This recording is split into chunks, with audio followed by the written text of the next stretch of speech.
কিছুক্ষণের মধ্যেই কুতুবদিয়া বহির্নোঙরে প্রবেশ করবে ক্রুডবাহী জাহাজ। এরপর লাইটারের জাহাজে করে ক্রুড পৌঁছাবে চট্টগ্রাম বন্দরে। এই ক্রুডে আগামীকাল থেকেই চট্টগ্রামের ইস্টার্ন রিফাইনারিং বন্ধ ইউনিট চালুর সম্ভাবনার কথা জানান কর্তারা। এ নিয়ে বিস্তারিত জানাতে যুক্ত হচ্ছেন সহকর্মী প্রণবেশ চক্রবর্তী। প্রণবেশ, প্রায় এক মাস বন্ধ থাকার পর চালু হতে যাচ্ছে ইউনিট দুটি, এ বিষয়ে কর্তৃপক্ষ কি বলছে এবং এ নিয়ে কোনো ধরনের জটিলতা আছে কিনা বিস্তারিত যদি বলেন।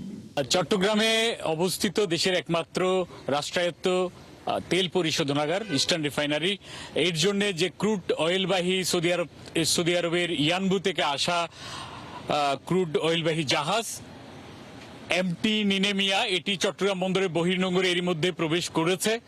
এবং আমরা এখানকার যারা বিএসসি অর্থাৎ বাংলাদেশ শিপিং কর্পোরেশন এবং বিপিসির কর্মকর্তাদের সাথে কথা বলেছি, তারা যেটা বলেছেন, এখন কাস্টমস এবং আনুষঙ্গিক যে প্রক্রিয়াগুলো রয়েছে সেগুলো শেষ হওয়ার পরই এটা থেকে, এই জাহাজটি থেকে বহির্নোঙর থেকে লাইটারিং কার্যক্রম শুরু হবে। অর্থাৎ ছোট লাইটারের জাহাজ করে এই ক্রুড অয়েলগুলো এখানে ইস্টার্ন রিফাইনারির যে ডলফিন যেটি রয়েছে এখানে নিয়ে আসা হবে এবং এখান থেকে সরাসরি সংযোগ লাইনের মাধ্যমে চলে যাবে ইস্টার্ন রিফাইনারিতে।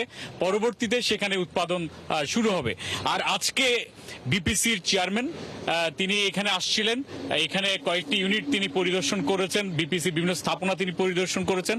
সেই সময় তিনি আমাদেরকে এটি নিশ্চিত করেছেন যে 7 তারিখ নয় 8 তারিখ থেকেই এই ইস্টার্ন রিফাইনারি চালু হবে। অর্থাৎ এগুলো লাইটারিং কার্যক্রম শেষ হওয়ার পরপরই ইস্টার্ন রিফাইনারি পূর্ণোদ্যমে তার উৎপাদন শুরু করবে বলে তিনি আমাদেরকে জানিয়েছেন।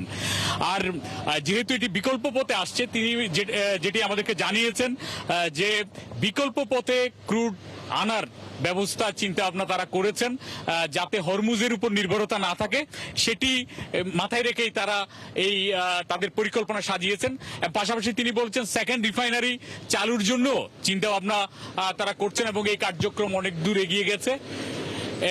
পাশাপাশি এলপিজি গ্যাস উৎপাদন এখন যেটিতে হয় সরকারিভাবে, তার উৎপাদন 3 গুণ বাড়ানোর পরিকল্পনাও সরকারের রয়েছে বলে তিনি আজকে সাংবাদিকদের জানিয়েছেন। তো ইস্টার্ন রিফাইনারি 8ই মে থেকে শুরু হচ্ছে, এটি হচ্ছে শেষ তাদের যে ডিসিশন সেটি। এটি ছিল চট্টগ্রামের ইস্টার্ন রিফাইনারি চালুর সর্বশেষ তথ্য। প্রণবেশ, অনেক ধন্যবাদ আপনাকে। দর্শক, প্রণবেশ চক্রবর্তী যুক্ত হয়েছিলেন চট্টগ্রাম থেকে।